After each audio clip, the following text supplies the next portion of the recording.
This Could Be Your Guru is a work of opinion, satire, cultural criticism, and journalism, and all statements are made in those capacities. The subject of this episode is a structure, the credentialed authority, optimization model, and the consumer behavior built around it, not any specific person, podcast, company, or product. The guru figure described here is a composite, a fictional archetype assembled from publicly reported patterns common to a category of shows, not a portrait of any one host or institution. Any resemblance to a specific real person, program, or organization is incidental, or it rests solely on that subject's own publicly reported conduct. Figures, ranges, and descriptions cited here, including supplement cost estimates, sponsorship and revenue characterizations, and summaries of how dietary supplements are regulated, are offered as general illustration in service of an argument, not as a statement of fact about any particular company, person, or product. Nothing in this episode is medical, psychological, nutritional, financial, or legal advice. And nothing here is a recommendation to begin, stop, or change any supplement, protocol, medication, exercise, or health practice. Consult a qualified professional who knows your specific situation before acting on anything you hear.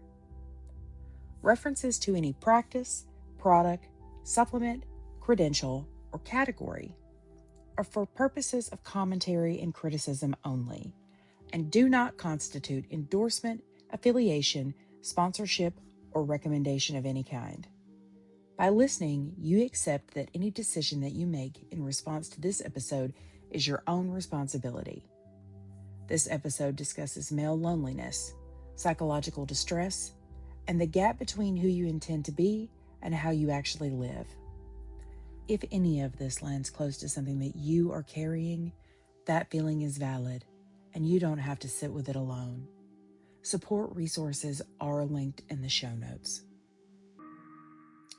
You wake before 6, not because you want to, not because your body took a vote and decided that this was the correct time and the correct hour, but because the protocol says so.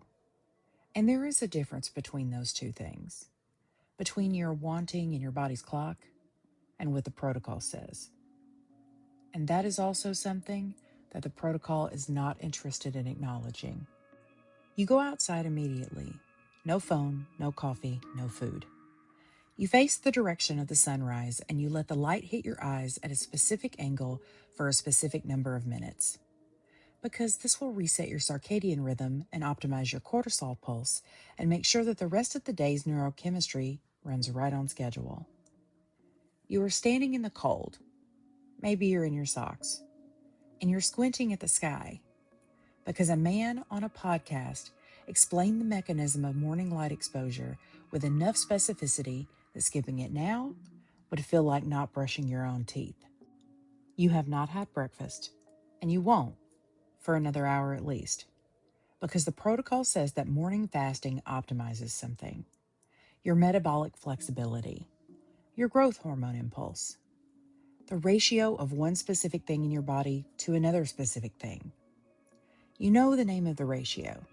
You learned it from that same man. And you cannot, right this second, recall what the ratio actually does when it's in the correct range. Only that correct is good, and that eating before the window closes would compromise it.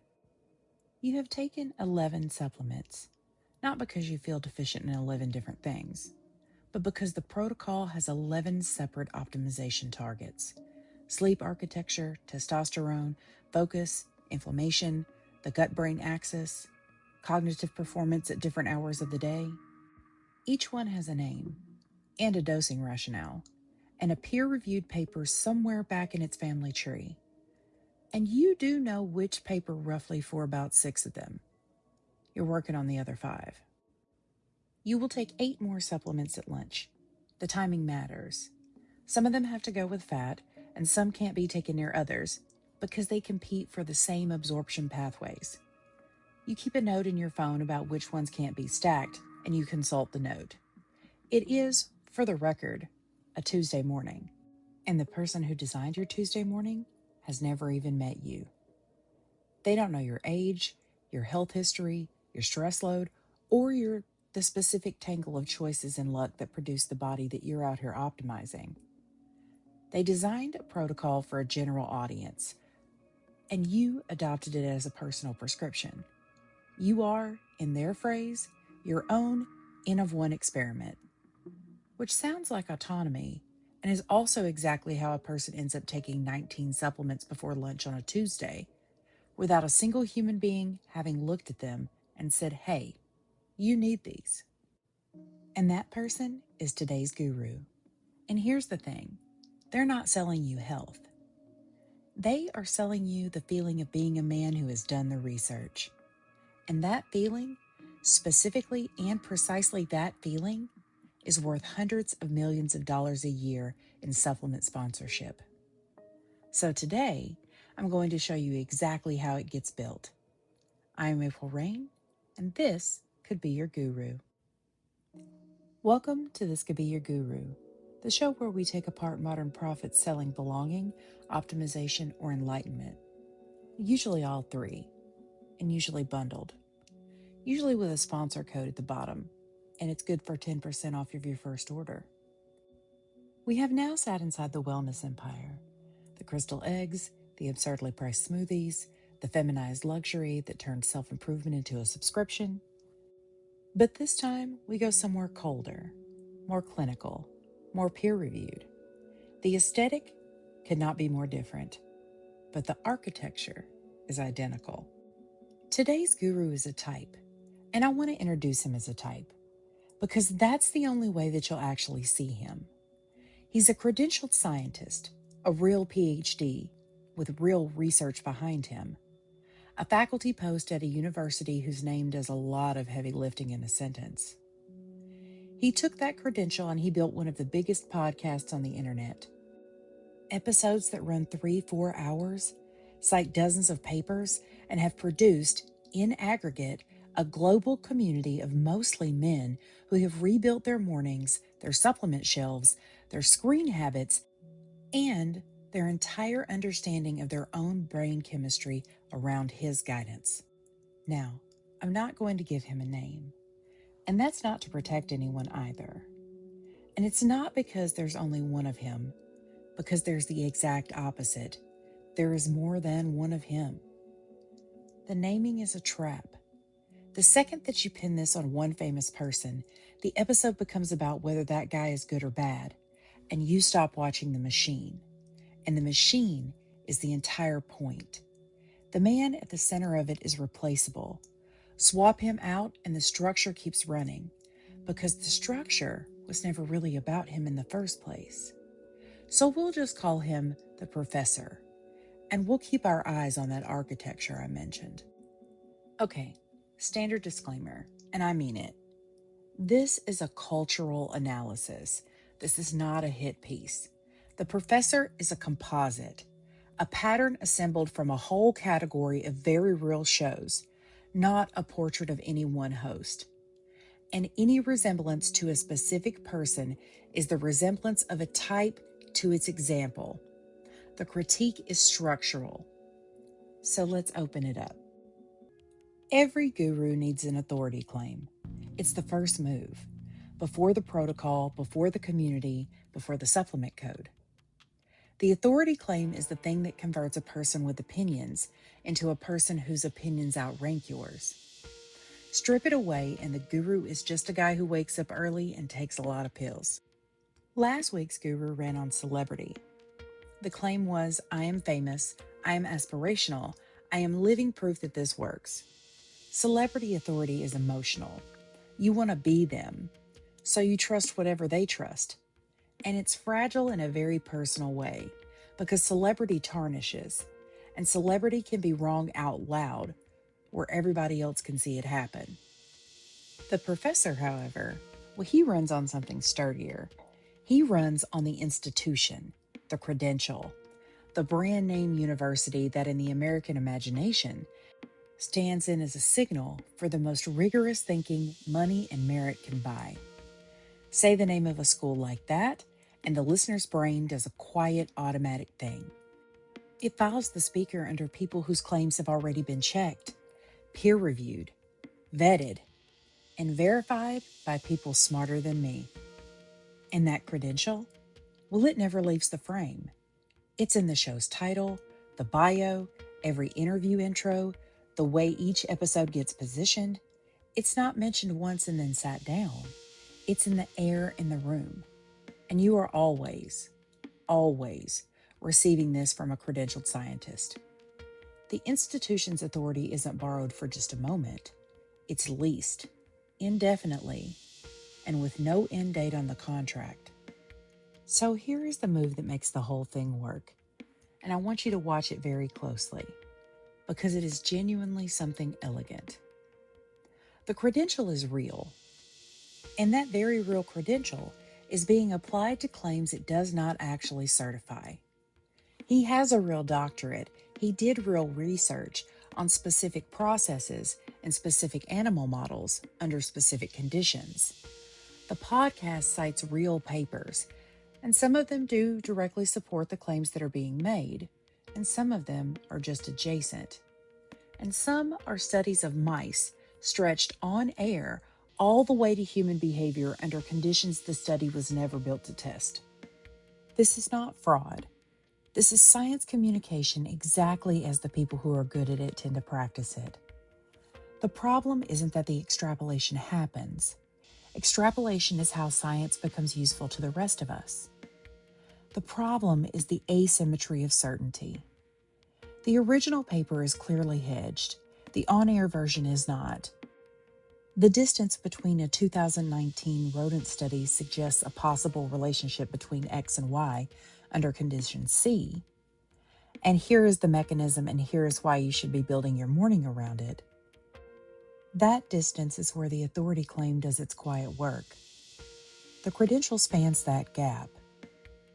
And you can't easily check that gap yourself, because checking it requires the very expertise that the credential says that he has, and you don't. There is a name for this. It's called credential laundering. And I didn't invent it. Science communication researchers have been chewing on this exact dynamic for decades. The credential doesn't make the claim wrong. The credential makes the claim unchallengeable by the people who need to be able to challenge it the most. And if you've got a PhD in some adjacent field, fine. Go write the paper. Judge the leap for yourself. But if you don't, you're running on an implicit promise. And that promise is that a scientist with those letters behind their name would never extrapolate irresponsibly. And here's the thing. That promise is never actually made. It's assumed. And the assumption is the product. There's a second layer here, and it's worth naming because it does real work. The sheer comprehensiveness, that's the 3-hour runtimes, the citation density, and the apparent completeness of all of it, it is its own authority signal. And that signal is that this isn't a man just saying things. This is a man saying things on top of a 3-hour scaffold of evidence. And the volume itself whispers that anyone with a concern simply hasn't read enough.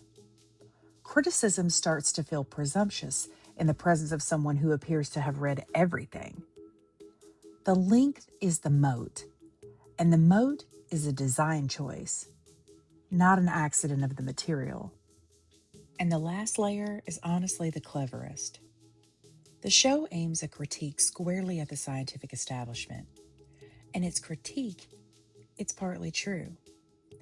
The FDA is captured. The medical system is shaped by pharmaceutical money. The doctor doesn't have time to keep up with the literature. The mainstream is behind. All of that has enough truth in it to land. But watch what it does. It positions the show as ahead of the curve, which means any scientific criticism of the show is, by definition, coming from behind the curve, which means that it can be waved off as already outdated. The exact framing that makes the show feel cutting edge makes the cutting edge of criticism look blunt. That is a beautiful piece of self-immunization, whether it was designed on purpose or simply discovered. The way every successful show discovers what keeps its audience coming back. The professor's audience is primarily male, and the download numbers skew male to a degree that stands out even in a landscape where health and science shows usually have gendered audiences. And that is not a coincidence of the content. The protocols, the cold exposure, fasting windows, training frequency, testosterone optimization, sleep architecture, and the careful management of dopamine and serotonin in the name of focus and drive, well, they are all presented as universal recommendations grounded in universal science. And they are tuned in what they pick and what they emphasize to a specific set of masculine anxieties: performance, optimization, control, decline, the fear of being less than you used to be. Let me be precise about masculine anxieties, because I do not mean it with a sneer. Male loneliness is real, it's documented, and it's a genuine public health problem.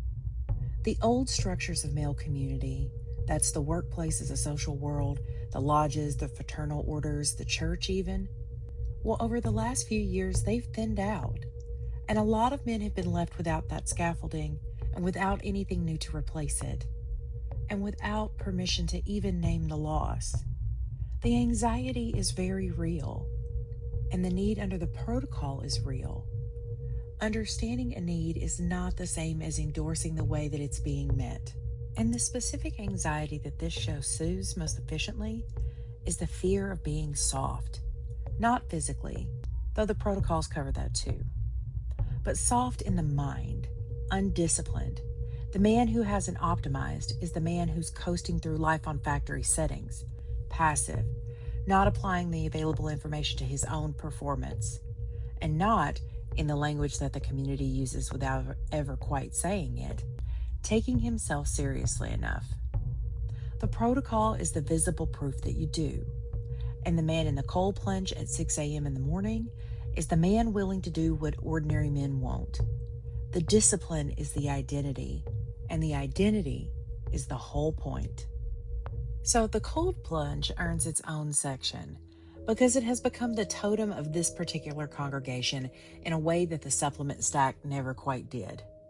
The supplements are private, but the cold plunge is a performance.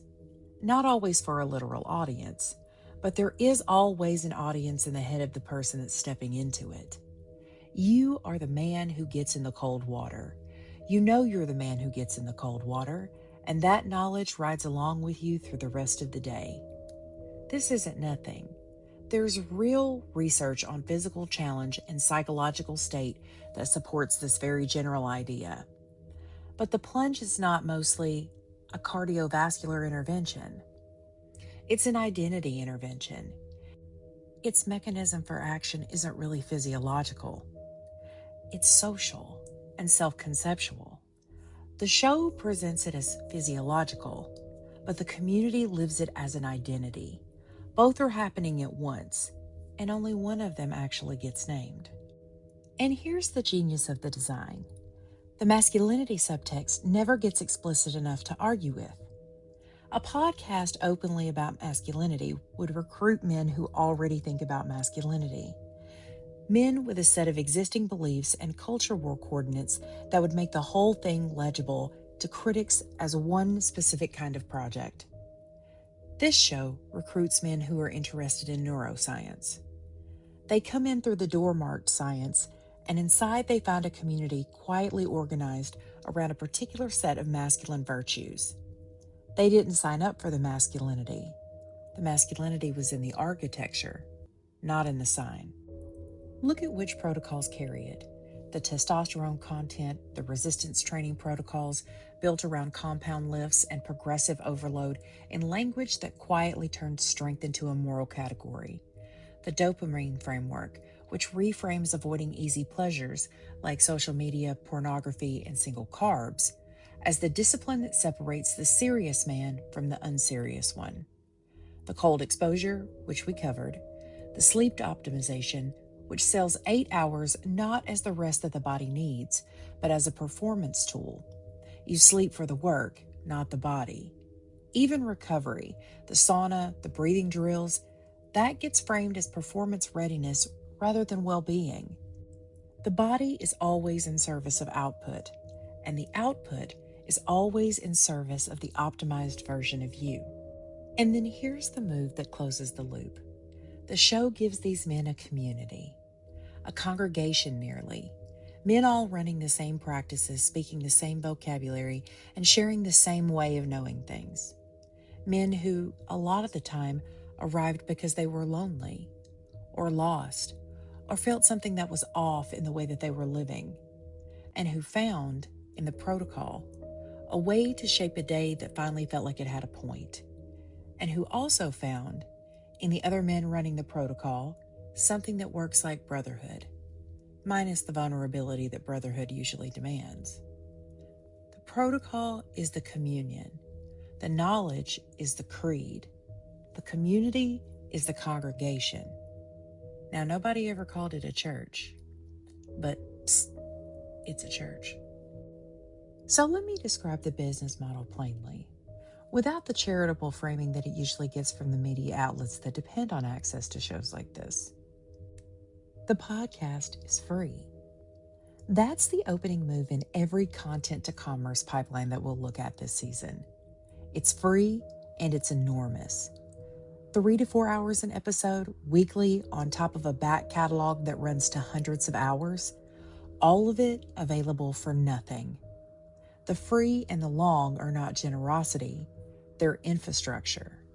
They are the slow construction of a relationship with an audience big enough and trusting enough to convert at commercially serious rates when the perfect moment arrives.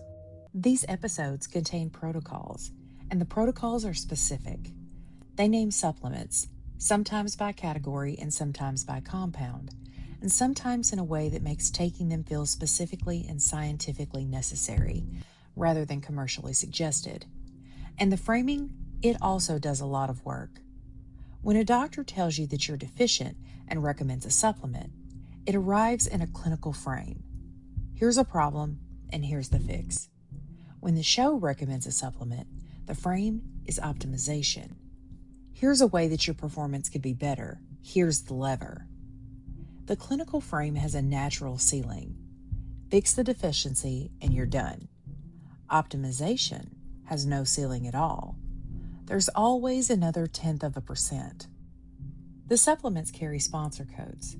This is disclosed at the top of every episode, fast, in the exact format that the industry built to maximize disclosure compliance while minimizing the odds that you will actually engage with it. The code is there. The legal box is ticked. And most listeners have trained themselves to skip past the first few minutes of any podcast because the first few minutes are always ads.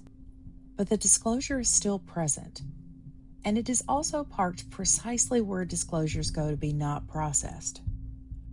And the structural conflict of interest runs like this. The show has a financial relationship with the companies whose products it recommends. The recommendation makes the show money. So the show has a built-in incentive to recommend those products, or the ones like them, or to design protocols that need those products as inputs. This does not mean that the recommendations are wrong. It means that you cannot fully evaluate them as if they were independent of the money. And most listeners don't hold both facts at once. The recommendation feels like it came from the science, and the money feels like a minor formality at the top of the show. It's usually the other way around. And now the regulation, because it matters. Supplements in the United States fall under the Dietary Supplement Health and Education Act of 1994, or DSHEA, which was one of the greatest lobbying victories in the history of consumer products. Under DSHEA, a supplement doesn't have to prove that it's safe or effective before it goes on sale. The FDA can just pull it afterwards, if it is shown to be harmful, that is.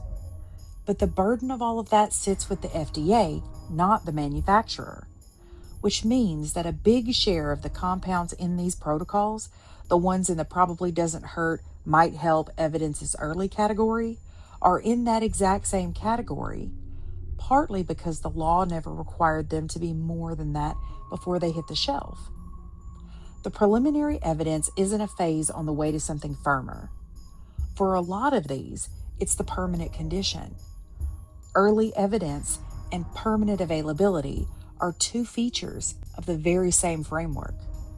A fully compliant protocol, that's every supplement at the recommended dose and timing, pulled together across many episodes, runs somewhere between $200 and $500 a month for the people who take it seriously. The show doesn't discuss that number directly. It can't really, because the number is never assembled in one place. Each recommendation lands in its own episode, in isolation with its own mechanism and its own sponsor code. Nobody ever totals it up for you, and the aggregate cost is not the bug, it's the feature. Expense signals seriousness. People who take their optimization seriously invest in it. The expense is the tithe. Now let me be clear here, because being sloppy would be unfair. These supplements are not snake oil. Most of the compounds that show up regularly do have an evidence base, even if it's smaller, more conditional, or more species specific than the show implies. Magnesium glycinate genuinely helps people sleep. Omega-3s have very specific evidence for very specific outcome. Ashwagandha has peer-reviewed support for stress and cortisol. I am not here to tell you that every bottle on your shelf is a placebo. I'm here to tell you that the gap between what the evidence actually supports and the confidence with which it is delivered is exactly where the authority claim does its most commercially important work. The credential spans the gap, and you can't independently measure that gap. The supplement revenue is the span that the gap produces. So here comes the Steelman, and I want it to be substantial, because waving this whole system away would be both dishonest and useless to the many people listening right now who found something real in this type of content. This type of guru, introduced millions of men to the idea that their own neurobiology was interesting and worth their attention. Not their feelings, their neurochemistry. And for a lot of men who'd been told out loud in 1,000 quiet ways that the inner life wasn't a serious subject, that paying attention to your own psychological state was weakness or self-indulgence or therapy talk that didn't apply to them, well, that reframe mattered.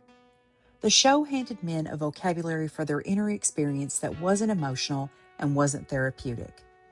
It was scientific, and because it was scientific, it was allowed. Loneliness could be discussed as oxytocin. Lost motivation could be discussed as dopamine irregulation through too much low-effort reward. And the inner world got legitimized by being translated into biology. And for a lot of men, that was the first translation on offer. And I'm not dismissing that. The sleep content especially has been widely and fairly credited with improving sleep for people who never once thought about it carefully. Consistent wake time, temperature, light, the timing of caffeine and alcohol, that's solid, research-backed, genuinely useful behavioral guidance. People got measurably healthier because they ran into this content and changed what they did. Those improvements are real, and I'm not going to pretend that they aren't. And the stress framework, the close attention to the body's stress response, to the nervous system's arousal states, and how to manage them through breath, cold, exercise, and condition. That gave a lot of the audience language for something that they'd been living inside of without a name. Chronic stress with no vocabulary for the mechanism is just feeling bad. Chronic stress with a framework is a project. And the project has a to-do list. And the to-do list is the protocol. And the protocol is something that you can do. And for a person who feels bad and feels powerless about it, something you can do is not a small thing at all. Something you can do is hope in an executable form. And all of that is real. So hold on to that, because here we go. Now, here's what the real gets wrong. The framework takes everything genuine and useful and embeds it inside an identity structure that eventually costs more than the original problem did. The sleep content is great. The sleep content is also one room in a larger optimization house, and that house will, over time, produce a man who can't travel without his sleep supplements, who can't host an overnight guest without anxiety about his sleep architecture, who has outsourced his ability to sleep to a product stack instead of building the resilience that lets a person sleep fine under imperfect conditions. The supplement delivers the benefit, and the supplement also builds the dependency. And the dependency is the long-term revenue model. The community is real, and it answers a genuine hunger for belonging. The community is also organized around protocol adherence in a way that makes anyone who hasn't adopted the protocol feel like he isn't serious. So the belonging is conditional. The condition is visibly performing the protocol, and belonging that's conditional on visible performance isn't community. It's congregation, and congregation has a leader, and that leader has sponsors, and the sponsors, well, they do better when the congregation keeps running the protocol. The structure is a circle, and that circle is by no means an accident. And here is the specific harm, the one that never shows up in those testimonials, because it happens to the people that the system works worst on. It's the man who adopts the protocol in a stretch of genuine psychological distress and finds that optimizing his neurotransmitters doesn't even touch his distress. And he concludes that he must not have optimized correctly. So he adds protocols instead of examining sources. He gets more and more controlled by the framework and less connected to the parts of his life that optimization was supposed to be serving. He optimizes his morning for years and never once asks what the morning is a morning before. The information is real. The identity built around the information is the product, and they are separable. Almost nobody separates them, though. That is not your failure. That is simply the design. So now, let me sit with the community for a bit, because the community is the mechanism that turns a man listening to a podcast into a man who can't easily stop listening to a podcast. What formed around this content is one of the most coherent communities in the whole of health and wellness space. It has its own vocabulary, the compounds, the protocols, the shorthand of people who've put in hundreds of hours and can reference all of it in passing. It has its own hierarchy, the veterans, the ones who know the back catalog cold, the ones who've run the catalog and the protocols most completely and can speak to the results with the most authority. And it has its own gatekeeping. The skeptic who wanders into the comments gets met with a polite request to cite the research. A perfectly reasonable intellectual standard deployed as a social weapon. The skeptic who can't cite it, well, they aren't worth engaging. But the skeptic who can, well, they have by that point stepped so far into the framework that the conversation can be fought on home ground. And the community protects the guru in a specific and powerful way. It performs the authority claim on his behalf. He doesn't have to personally answer every challenge because the community will. A paper comes out that complicates a recommendation. The community has surfaced the rebuttal before he is ever even has to formally respond. A journalist writes something critical. Well, the community is already discussing that journalist's credentials and motives before most listeners have even read the piece. And none of this is orchestrated. It's just the natural behavior of a group that has built its identity on the framework, and it experiences any attack on the framework as an attack on the self. The self-defense and the guru defense are the exact same reflex. That is the most efficient loyalty mechanism that the information economy has on offer. The community also manufactures the testimonials that keep recruitment going.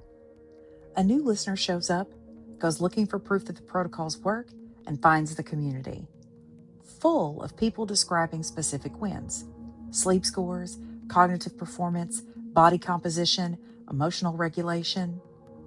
And these testimonials are not paid. They're not staged. They're genuine. They are also produced entirely by the people who stayed, the people who found value, ran the protocol successfully, and feel good enough to post about it. The people who tried it, got nothing, and left, well, they're not making content. They're not in the community. They're invisible to that newcomer.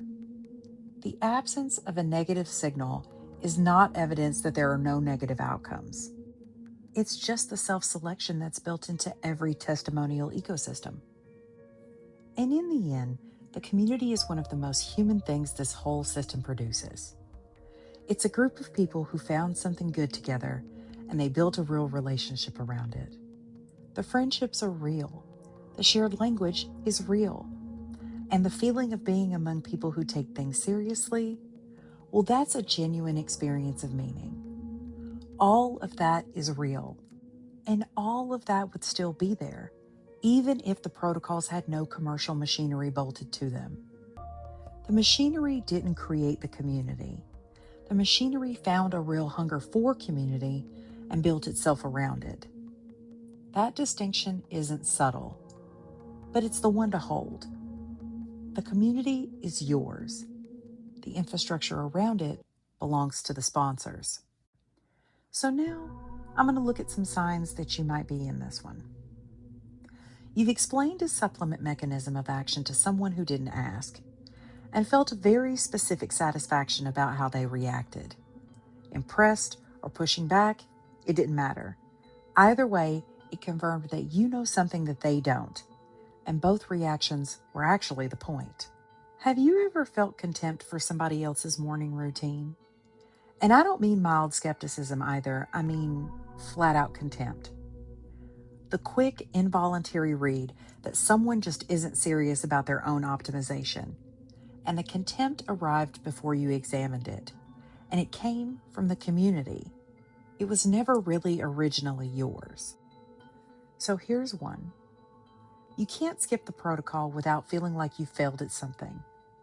Not the today will be a little less optimal kind of way. But the gap between this produces worst outcomes, and I'm the kind of man who skips the protocol, is the whole gap between a tool and an identity. If skipping it feels like a failure instead of like a neutral call about today's practices, then you're not in a tool relationship with a protocol anymore. You are in an identity relationship, and it happened gradually, and nobody announced it. Have you ever recommended a wellness show to someone who was going through a hard time as if it were some kind of therapy? You meant well, but it isn't therapy. It's excellent health content with a supplement revenue model. And the person going through it might have genuinely needed the show, or they might also have genuinely needed something that show can't give. And you might have helped more by pointing them in that other direction. But that recommendation was easier for you. That's worth sitting with. The show made you feel smarter about your own body, and you quietly stopped checking whether the specific claims actually held up. Not all of them. Just the ones that would have taken more digging than the research itself handed to you.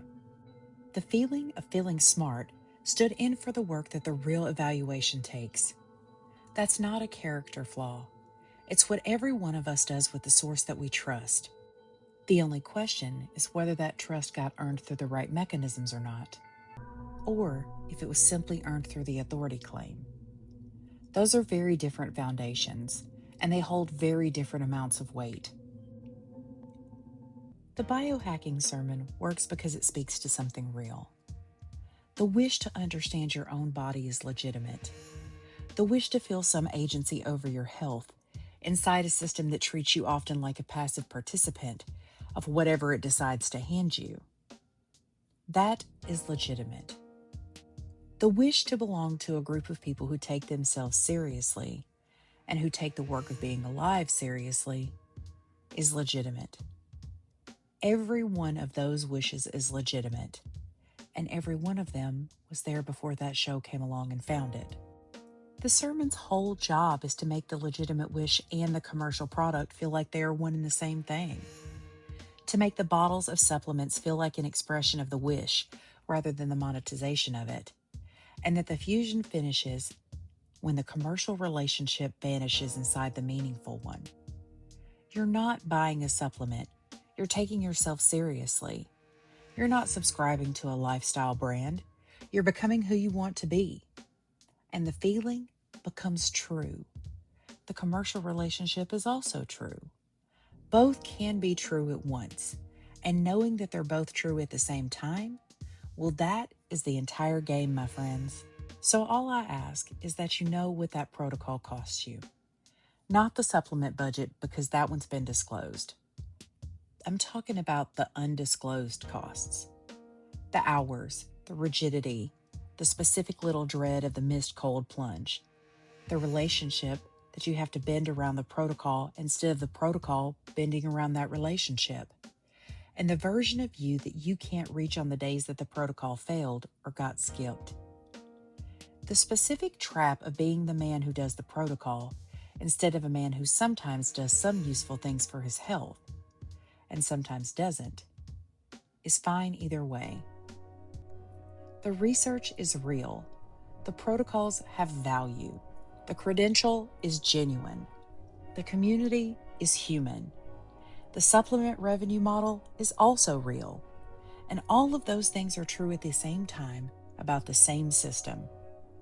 The question was never whether or not the system is good or bad. The question is whether you're inside it in a way that serves you, or in a way that serves the revenue model. And whether, from where you're standing, you can tell the difference. I'm April Rain, and this could be your guru.